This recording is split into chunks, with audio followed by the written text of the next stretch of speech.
আসসালামু আলাইকুম। আওয়ামী লীগ আশি আশি ভাব যখন নিয়েছে, আশি আশি ভাব বলতে কি, আপনার ধরেন অফিস খুলেছে টুকটাক করে, মানে টুকটাক করে, কোথাও বিএনপি সহযোগিতায়, কোথাও নিজেরা। এই টুকটাক করে অফিস খোলাটাই কি পরিমাণ কাঁপন ধরিয়েছে ওই মব জাস্টিস বা মব স্টারদের মধ্যে, এটার প্রমাণ ইতিমধ্যে আপনারা পেয়েছেন।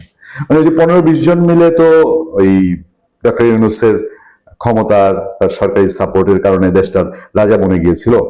ওই 15-20 জন এখন তো দেখতে পাচ্ছে পায়ের নিচে মাটি নেই।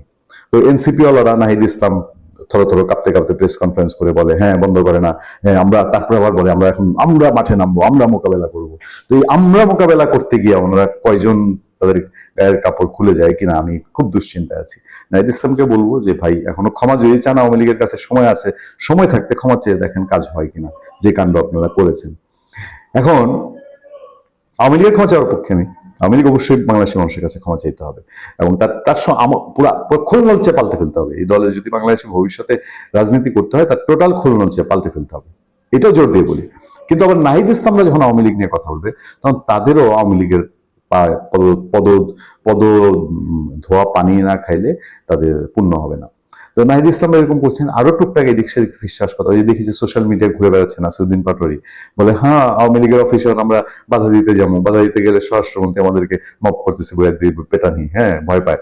ওই যে ছাত্রদলে বলেন যাইতে আমাদের সাথে, মানে এখন ছাত্রদলে এতদিন ইসলামী ছাত্র শিবির, ছাত্রদল যদি যায় তাহলে আবার শিবির আর তারাও যাবে, গেলে আওয়ামী লীগে ফিরাইতে পারে কিনা।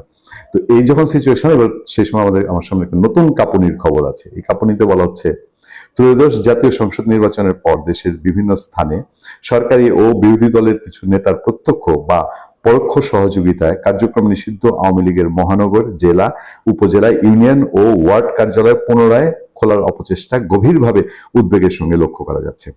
এ ধরনের কার্যক্রম প্রচলিত আইন ও রাষ্ট্রীয় শৃঙ্খলার প্রতি স্পষ্ট অবজ্ঞা এবং আইনের শাসনের উপর সরাসরি আঘাত। ওই ইউনূস আমলের বক্তৃতায় ফিরে গেছে আর কি। আচ্ছা, সোমবার রাতে জুলাই ঐক্যের সংগঠন মুন্সি বুরহান মাহমুদ স্বাক্ষরিত এক বিবৃতিতে এই তথ্য জানানো হয়। 24-এর গণঅভ্যুত্থানের পর গণহত্যায় জড়িত দলটির নেতাকর্মীরা আত্মগোপনে গেলেও জাতীয় নির্বাচনের পর তারা পুনরায় সক্রিয় হওয়ার নানা অপচেষ্টা চালাচ্ছে। আচ্ছা, 24-এর আন্দোলনের মধ্যে, আন্দোলনের আগে আওয়ামী লীগ গণহত্যা করেছে, 24-এর আন্দোলনের পরে কারা গণহত্যা করেছে? করেনি কেউ বাংলাদেশে। আচ্ছা, একই সঙ্গে দেশের বিভিন্ন স্থানে সন্ত্রাসী কর্মকাণ্ড পরিচালনার অভিযোগও ক্রমেই স্পষ্ট হচ্ছে। জুলাই অভ্যুত্থানে আহত বহু মানুষ এখনো হাসপাতালে চিকিৎসাধীন। শহীদ পরিবারের সদস্যরা আজও শোক ও বেদনার ভার বহন করছেন। এমন প্রেক্ষাপটে আইনের তোয়াক্কা না করে কার্যালয় পুনরায় চালুর উদ্যোগ জাতির আত্মত্যাগের প্রতি চরম অসম্মান। আর জুলাইয়ে যারা স্নাইপার দিয়ে গুলি করে মেরেছে, তারা কোথায়? তাদের সম্পর্কে কোনো কথা নেই। বাংলাদেশের কোটি কোটি ছাত্র জনতা ইতিমধ্যেই তাদের অবস্থান পরিষ্কার করেছে। হ্যাঁ ভোটের মাধ্যমে 4.5 কোটিরও বেশি মানুষ ফেসিবাদ, গণহত্যা এবং এসব অপরাধের সঙ্গে সংশ্লিষ্টদের প্রতি তাদের প্রত্যাখ্যানের রায় দিয়েছে। এই গণরায়ের পরিপন্থী যে কোনো তৎপরতা জনগণের আকাঙ্ক্ষা ও রাজনৈতিক নৈতিক ভিত্তির বিরুদ্ধে অবস্থান হিসেবে বিবেচিত হবে। বলেছে যে জুলাই ঐক্যের কথাবার্তা। এই যখন সিচুয়েশন, তখন আমার সামনে আরেকটা নিউজ আছে। এই নিউজটাতে বিএনপি স্থায়ী কমিটির সদস্য ডক্টর মঈন খান, সজ্জন মানুষ, তাকে সাংবাদিকরা প্রশ্ন করেছিলাম, যেদিন কথা বলছি সেই দিন, এই 25 ফেব্রুয়ারি 2026-এ, সেই দিন আপনার 24 ফেব্রুয়ারি 2026-এ, সেই দিন মঈন খানকে প্রশ্ন করা হয়েছে যে আওয়ামী লীগের ফেরার বিষয়ে মঈন খানের মতামত। মঈন খান যে কথাটা বললেন ঘুরিয়ে ফিরিয়ে, সেই কথাটা মির্জা ফখরুল ইসলামের আগের দিন বলেছেন যে আওয়ামী লীগের অফিস খুলে কেটে তারা চাননি। এটা ভিন্ন অ্যাঙ্গেল। কিন্তু আওয়ামী লীগ ফিরবে কি ফিরবে না এই বিষয়ে কিন্তু বিএনপির দায়িত্বশীল কোনো মন্ত্রী আর এখন নতুন করে কিছু বলেন নাই। বা এই যে মাঠে আওয়ামী লীগ অফিস খুলছে, এর জন্য বিএনপি বলছে না যে এদেরকে ঠেকাও, এদেরকে প্রতিরোধ করো, সেরকম কিছু কিন্তু বলছে না। সেই ক্ষেত্রে সে মঈন খানের যে বক্তব্যটা, এটা খুব সিগনিফিকেন্ট, খেয়াল করে দেখবেন। আওয়ামী লীগের ফেরার বিষয়ে যা বললেন মঈন খান, আমরা প্রতিহিংসার রাজনীতি বিশ্বাস করি না। দেখেন, প্রশ্ন এবং উত্তরের সাথে আপনি যদি প্রশ্ন উত্তরকে খেয়াল করেন ঠিক মতে, আপনি বুঝতে পারবেন যে মঈন খানের মেসেজটা কি। বিএনপি প্রতিহিংসা নয়, বহুদলীয় গণতন্ত্রে বিশ্বাস করে বলে মন্তব্য করেছেন বিএনপি স্থায়ী কমিটির সদস্য আব্দুল মঈন খান। মঙ্গলবার সকালে বিএনপি প্রতিষ্ঠাতা জিয়াউর রহমান ও দলের প্রয়াত চেয়ারপারসন খালেদা জিয়ার কবরে পুষ্পার্ঘ্য অর্পণের পর সাংবাদিকদের প্রশ্নের জবাবে তিনি এই মন্তব্য করেন।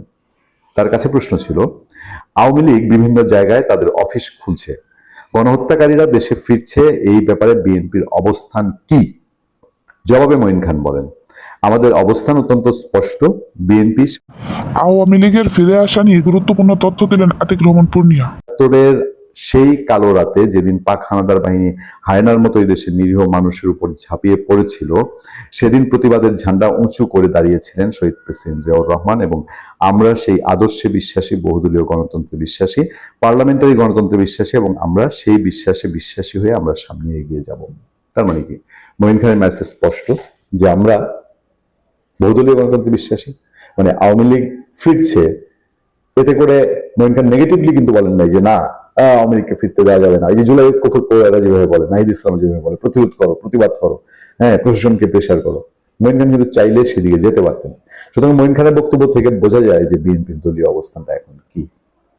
ভালো থাকবেন, সুস্থ থাকবেন। আপনার সাথে আমি আতিক রহমান পূর্ণিয়া।